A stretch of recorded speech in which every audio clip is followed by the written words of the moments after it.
নানির ভালোবাসার স্বাদ কেমন? জলপাইয়ের আচার, বড়ইয়ের আচার, চালতার আচার, আমের আচার, কত প্রকারের আচার যে নানি বানাইতে পারতেন তা বলে শেষ করতে পারবো না। আবার পিঠা, তিলের পিঠা, দুধের পিঠা, মাঝে মাঝে জিলাপি বানায় খাওয়াইতেন।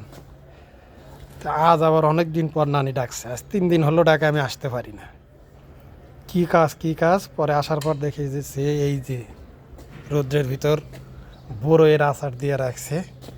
এই আচার তার নাতি আর নাতি বউকে খাওয়াবে, এই কারণে সে এত ডাকাডাকি শুরু করছে, আর কোনো কিছুই না।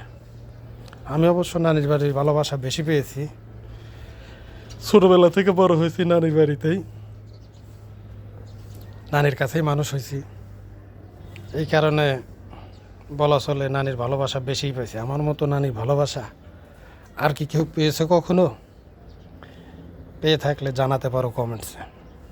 আমার বিশ্বাস আমি যত নানির ভালোবাসা পেয়েছি আর কেউ পায় নাই। ভালো থাকুন, সুস্থ থাকুন। আসসালামু আলাইকুম।